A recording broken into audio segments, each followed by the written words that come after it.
Alright, welcome to my channel. This is a space where I'll be sharing my tutorials and experience as an artist educator to support you in developing your arts practice at home or in the classroom. Alright?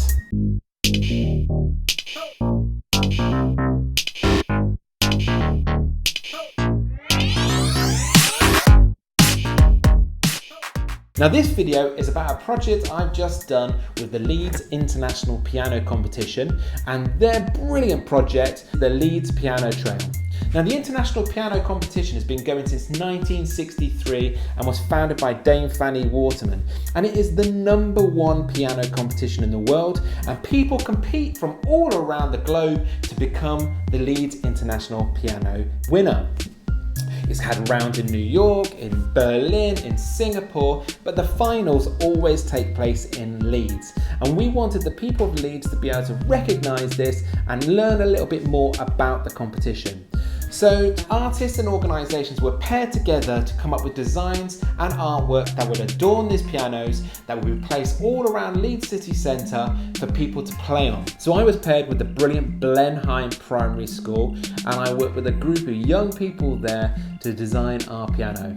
At first we worked in the school where we met each other and we talked about the project and came up with some initial designs, and then in the afternoon we took a walk down to the St John's Centre where we were given an empty shop front that was full of the pianos, and that's when we got started. The idea was to get the pupils to be directly represented on this piano, because often with arts projects the young people involved get lost along the way and sort of taken over by the artwork itself. So we decided to use our handprints. We placed our hands all over the piano and drew around them using Posca Paint Pens.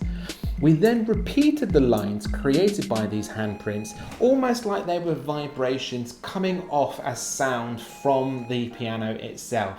Now often when you work with young people on a project, as you go into the project you've kind of got to have an idea of what it will look like or where you're going, so that you can support the pupils and guide them to completion in the short amount of time that you have with them. But what I really love is when one of the participants comes up with an idea that challenges your ideas and really changes and kind of ignites what you've done. And that's what happened in this project.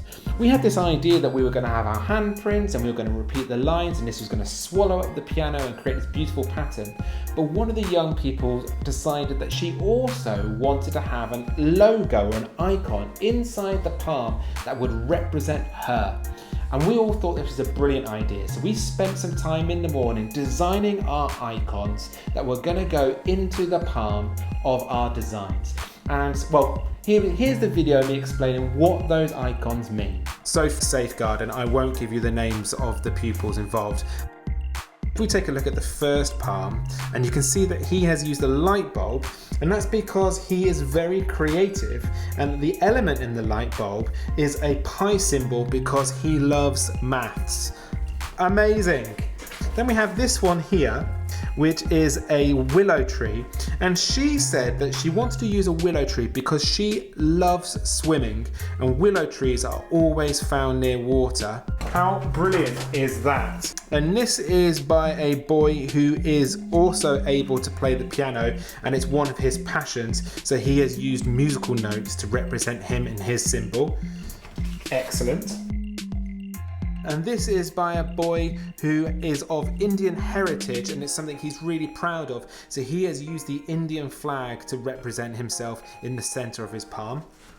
Amazing, absolutely love it. This is possibly my favorite actually, it's so sweet.